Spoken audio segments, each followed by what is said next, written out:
Hello, what is up mga mom, sister, mom? Ako po si Ralph C. Fry, isang visual artist from Manila. And today we are going to customize the Marvel Legends Thor, Odin's son. Gagawin natin siyang Kane.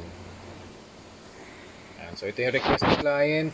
Si Kane, based dito sa Thor. Ayan, ito yung base figure natin. Gagawa tayo ng pointed na part dun sa kanyang cape.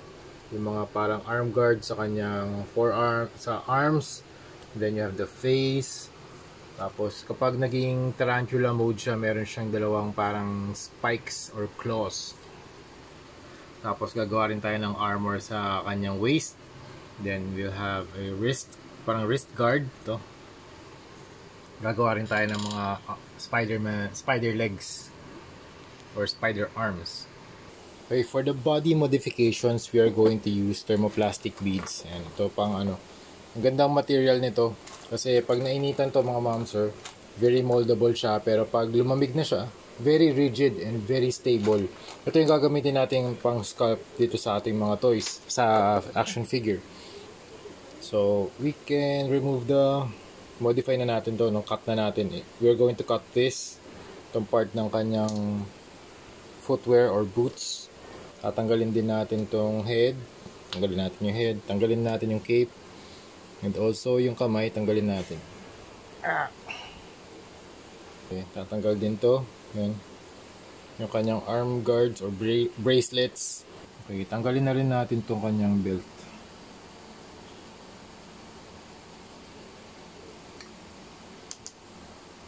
Yan, hindi na natin kailangan tong kanyang, yung belt niya eh. Tanggalin na natin yan. Tapos itong part na to, sa boots, tatanggalin na rin natin to. Okay, ingat lang kayo sa pagtanggal baka madali lang naman siya tanggalin eh, diba? Okay.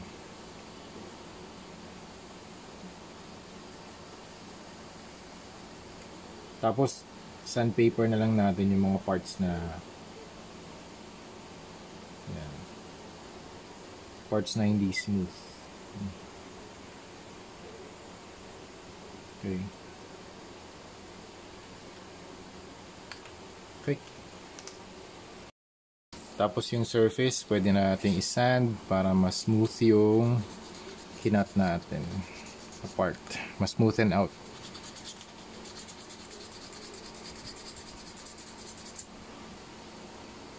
Yan. Tapos yung next na step na gagawin natin, bawasan lang natin to konti. Itong mga ropes na nasa kanya, nasa feet niya.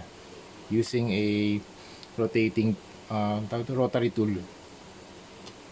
Okay, try natin to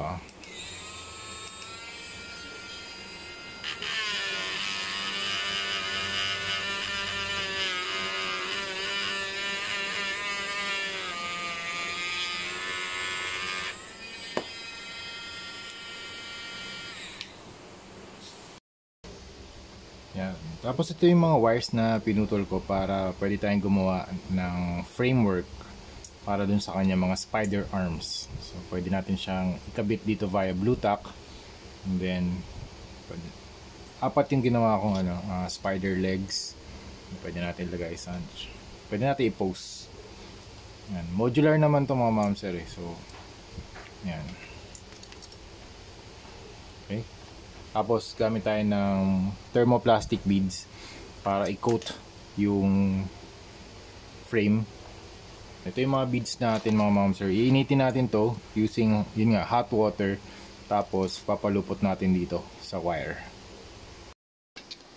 Alright, ito na yung mga na-sculpt natin na spider legs. 1, 2, 3, and 4. Tapos ito na yung mga spikes na ilalagay natin sa arms and legs. Yan, dito sa side na to. Yan, and dito sa, saan ba yun? Ito. Sa part na to. Okay. And one dito sa cape. May spike. Okay, naglagay na rin ako ng arm guards dito sa kanyang hands. Okay, we will let it cure for about 5 to 6 hours. And tapos mag-attach tayo ng, i-reinforce natin siya using glue gun. Alright, ito na yung progress natin kay Kane. So we sculpted the body using thermoplastic beads and glue gun. Yan, para dumikit yung beads, magkaroon ng reinforcements. Tapos meron din dito sa likod yung mga veins, yung mga spikes, and also yung kanyang spider legs.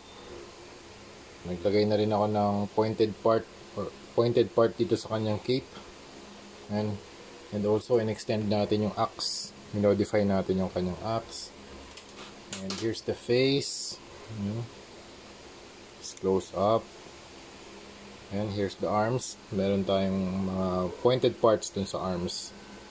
And then yung kanyang weapon. Isa pang weapon na pwedeng magaling dito sa sa kanyang hand. And so I think nag-cure na yung mga parts. Pwede na tayong mag-apply ng primer. Alright, nag-cure na yung black paint na in-apply natin. So ito na siya.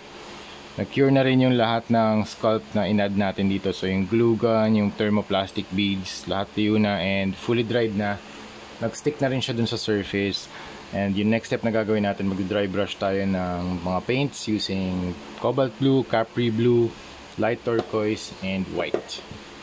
Okay, start tayo sa body.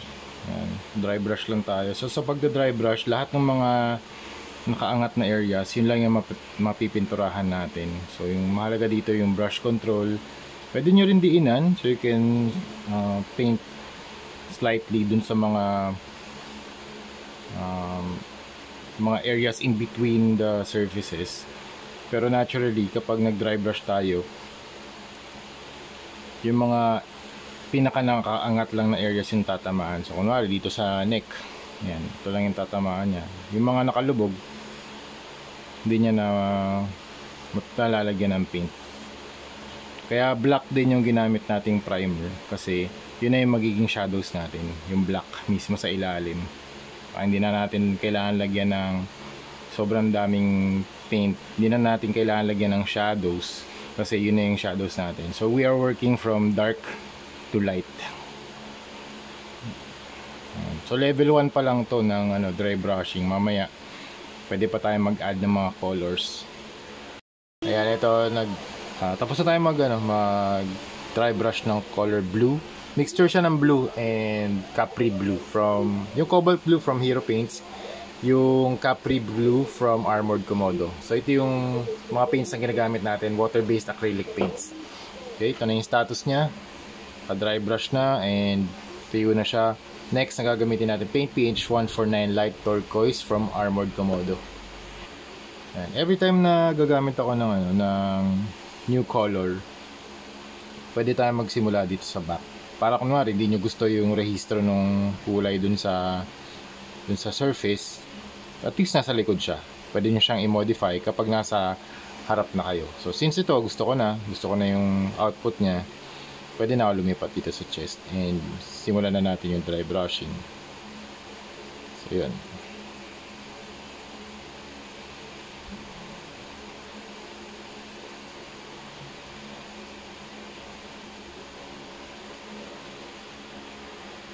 Tapos yung next na color na gagamitin natin for dry brushing, white with turquoise. Ayan. Ganun din, same process lang. Malagyan lang siya ng extra highlights. Ayan, mas nade-define yung mga features no action figure. Okay, dito naman tayo sa cape. For the cape, we are going to use magenta from Hero Paints and magenta rin sa Armored Komodo. Tingin ko magkaiba yung hue nila. So gamitin natin pareho. And ito yung next na color na gagamitin natin. So first, ito muna ng dalawa. Tapos pink, and then yung highlights natin, pink and white. Okay, start tayo sa magenta from Hero Paints. Okay, dry brush lang din mga mouse. Okay.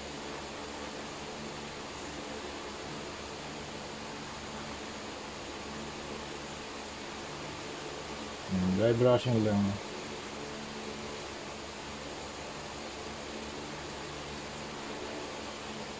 After nito, yung pink naman.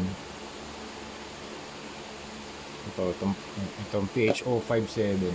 Darker muna tayo. Dark, mid-tones, tsaka highlights.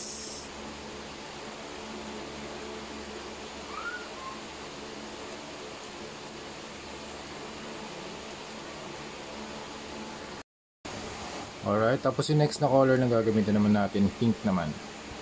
Okay, same method, dry brushing.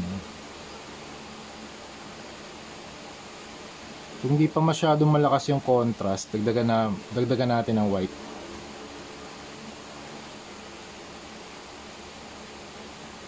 Okay, para sa toxins, pwede tayo maglagay ng pH 116 fluorescent green.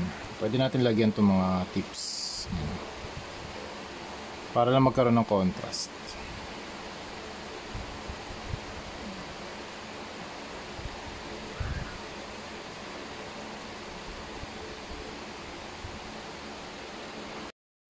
Right, here's the face sculpt. After nito, detailing na tayo. Yung detail natin, dry brush lang natin dito sa kanyang face.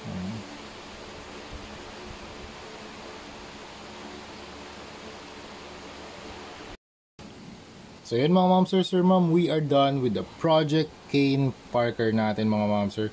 So meron siyang cape, we have the body, yung kulay blue na body, tapos may mga dry brush tayo na very light brown or flesh tone. Then you have the face, yan, zoom in natin. Yan. You have the cape ni Thor. Ito yung Marvel Legends na Thor from the, yan, ito yung box niya from the Gladiator Hulk wave. So you have Thor, Loki, Hela, Thor, and ano ba to? Nine Realms Warriors, Marvel's Odin's son. Yan. So yun yung base figure natin, tapos nag-compose din tayo, nag-create din tayo ng mga additional spider legs. Yan, 1, 2, 3, and tatanggalin lang natin, and 4. Pwede natin to i-attach sa back niya using blue tack. Ito mga blue tack natin. Pero bago yun, tatanggalin muna natin yung cape. Also, gumawa na din ako ng axe. Kasi merong included na weapon si the Mighty Thor from the Nine Realms Warriors. Yun sa Marvel Legends na axe. So sabi ko, naisip ko na lang na baka pwede natin siyang lagyan ng mga pointed na sections dito para medyo na-upgrade din yung kanyang weapons, di lang siya axe. Para magamit din natin kasi sayang eh. 'Di ba? Meron na siyang axe, gamitin na rin natin at his disposal. Gumawa na rin ako ng mga pointed na ano ba to? Parang blades na pwede rin natin i-attach dito sa kanyang arms, yan dito. Ayan. Pwede rin niyang gawing weapon. Kasi ni-research ko yung character na Kane Parker. Nag-evolve din siya na parang spider. So naisip ko, pwede natin gawin yan. Okay. Tapos, sinasend ko kay client very full transparency. Lahat ng ginagawa ko from start to finish, sinasend ko rin kay client. Okay. So tanggalin natin to. Tapos, tanggalin natin yung cape. And then, meron one thing pa pala. Wala rin naman tong less chance na rin ito ng paint chipping kasi sinand ko tong mga joints natin ito. Kasi dati naka-extend tong part na to ng joint.